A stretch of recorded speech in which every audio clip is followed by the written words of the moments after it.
जय सच्चिदानंद जी। स्वामी विचार पूर्णानंद जी महाराज जी, राज्यपाल मंगूभाई पटेल जी, मुख्यमंत्री मोहन यादव जी, मेरे मंत्रिमंडल के सहयोगी ज्योतिरादित्य सिंधिया जी, सांसद वी.डी. शर्मा जी, सांसद जनार्दन सिंह सिग्रीवाल जी, मंच पर उपस्थित अन्य महानुभाव और मेरे प्यारे भाइयों और बहनों, दिल्ली, हरियाणा, पंजाब और पूरे देश से बहुत बड़ी संख्या में श्रद्धालु यहाँ आए हैं। मैं आप सभी का अभिनंदन करता हूँ। मित्रों, आज श्री आनंदपुर धाम आकर मेरा हृदय अभिभूत है। अभी अभी मैंने गुरुजी महाराज के मंदिर में दर्शन किए। सचमुच मेरा हृदय आनंद से भर गया है। मित्रों, जिस धरती का कण-कण संतों की तपस्या से सींचा गया हो, जहाँ परमार्थ एक परंपरा बन गई हो, जहाँ सेवा का संकल्प मानवता के कल्याण का मार्ग प्रशस्त करता हो, वो धरती साधारण नहीं है। और इसीलिए हमारे संतों ने अशोकनगर के बारे में कहा था कि यहाँ दुख आने से डरते हैं। मुझे खुशी है कि आज मुझे यहाँ बैसाखी और श्री गुरु महाराज जी के अवतरण दिवस के उत्सव में शामिल होने का अवसर मिला है। इस पावन अवसर पर मैं प्रथम पातशाही श्री श्री 108 श्री स्वामी अद्वैत आनंद जी महाराज और अन्य सभी पातशाही संतों को नमन करता हूँ। मुझे पता चला है कि आज ही के दिन 1936 में श्री द्वितीय पातशाही जी ने महासमाधि ली थी। आज ही के दिन 1964 में श्री तृतीय पातशाही जी ने मोक्ष प्राप्त किया था। मैं इन दोनों सद्गुरु महाराज जी को नमन करता हूँ। मैं माँ जागेश्वरी देवी, माँ बिजासन, माँ जानकी करीला माता धाम को भी नमन करता हूँ और आप सभी को बैसाखी और श्री गुरु महाराज जी के अवतरण उत्सव की बधाई देता हूँ। साथियों, हमारा भारत ऋषियों, मनीषियों और संतों की भूमि है। जब भी हमारा भारत, हमारा समाज किसी कठिन दौर से गुजरता है, तो कोई न कोई ऋषि या मनीषी इस धरती पर अवतरित होकर समाज को एक नई दिशा देता है। इसकी एक झलक हम पूज्य स्वामी अद्वैत आनंद जी महाराज के जीवन में भी देख सकते हैं। एक समय था जब आदि शंकराचार्य जैसे आचार्यों ने अद्वैत दर्शन के गहन ज्ञान की व्याख्या की थी। गुलामी के कालखंड में समाज उस ज्ञान को भूलने लगा था, लेकिन उसी कालखंड में ऐसे ऋषिमुनि और सन्यासी भी आए जिन्होंने अद्वैत के विचार से राष्ट्र की आत्मा को झकझोर दिया। इसी परंपरा में पूज्य अद्वैत आनंद जी महाराज ने इसे भारत के सामान्य लोगों तक पहुंचाने का बीड़ा उठाया। महाराज जी ने अद्वैत के ज्ञान को हम सभी के लिए सरल बनाया, सामान्य व्यक्ति के लिए सुलभ बनाया। साथियों, आज दुनिया में भौतिक प्रगति के बीच हम मानवता के लिए युद्ध, संघर्ष और मानवीय मूल्यों से जुड़ी कई बड़ी चिंताओं का भी सामना कर रहे हैं। इन चिंताओं, इन चुनौतियों के मूल में क्या है? इनके मूल में है मैं और पराये की मानसिकता। वो मानसिकता जो इंसान को इंसान से अलग करती है। आज दुनिया भी सोच रही है कि इनका समाधान कहाँ होगा। इनका समाधान अद्वैत के विचार में मिलेगा। अद्वैत का मतलब है जहाँ द्वैत न हो। अद्वैत का अर्थ है हर जीव में एक ही ईश्वर को देखने का विचार। इससे भी आगे बढ़कर संपूर्ण सृष्टि को ईश्वर का रूप मानने का विचार ही अद्वैत है। परमहंस दयाल महाराज इस अद्वैत सिद्धांत को सरल शब्दों में कहते थे, जो तुम हो वही मैं हूँ। सोचो, यह कितना सुंदर है, जो तुम हो वही मैं हूँ। यह विचार मेरा और तेरा का भेद समाप्त कर देता है। और यदि सभी लोग इस विचार को स्वीकार कर लें, तो सारे संघर्ष समाप्त हो जाएंगे। मित्रों, अभी कुछ देर पहले मैं छठे पातशाही स्वामी श्री विचार पूर्ण आनंद जी महाराज से चर्चा कर रहा था।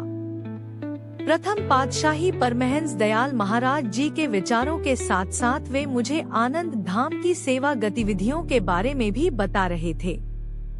यहाँ साधना के 5 नियम निर्धारित किए गए हैं और निस्वार्थ सेवा उनमें से एक है। गरीबों और वंचितों की निस्वार्थ सेवा, नर सेवा में नारायण सेवा देखने का भाव हमारी संस्कृति का आधार है। मुझे बहुत खुशी है कि आनंदपुर ट्रस्ट सेवा की इसी संस्कृति को पूरे समर्पण के साथ आगे बढ़ा रहा है। ट्रस्ट द्वारा संचालित अस्पताल में हजारों मरीजों का इलाज किया जाता है। इलाज के लिए मुफ्त शिविर लगाए जाते हैं। गौ सेवा के लिए आधुनिक गौशाला भी चलाई जाती है। नई पीढ़ी के विकास के लिए ट्रस्ट द्वारा अनेक स्कूल भी चलाए जा रहे हैं। और इतना ही नहीं, आनंदपुर धाम पर्यावरण संरक्षण के माध्यम से पूरी मानवता की बहुत बड़ी सेवा कर रहा है। मुझे बताया गया है कि आश्रम के अनुयायियों ने हजारों एकड़ बंजर जमीन को हरा भरा कर दिया है। आज इस आश्रम द्वारा लगाए गए हजारों पेड़ दान के काम आ रहे हैं। भाइयों और बहनों, सेवा की यही भावना आज हमारी सरकार के हर प्रयास के केंद्र में है। आज प्रधानमंत्री गरीब कल्याण अन्न योजना की वजह से हर जरूरतमंद को भोजन की चिंता से मुक्ति मिली है। आज आयुष्मान योजना की वजह से हर गरीब और बुजुर्ग को इलाज की चिंता से मुक्ति मिली है। आज पीएम आवास योजना की वजह से हर गरीब को पक्के घर की चिंता से मुक्ति मिली है। आज जल जीवन मिशन योजना की वजह से गांव-गांव में पानी की समस्या का समाधान हो रहा है। देश में रिकॉर्ड संख्या में नए एम्स, आईआईटी और आईआईएम खोले जा रहे हैं। गरीब से गरीब के बच्चों के सपने साकार हो रहे हैं। हमारा पर्यावरण स्वच्छ रहे और प्रकृति सुरक्षित रहे, इसके लिए सरकार ने एक पेड़ मन के नाम अभियान भी शुरू किया है। आज इस अभियान के तहत देश में करोड़ों पेड़ लगाए जा चुके हैं। देश अगर इतने बड़े पैमाने पर इतना कुछ कर पा रहा है, तो इसके पीछे हमारी सेवा भावना ही है।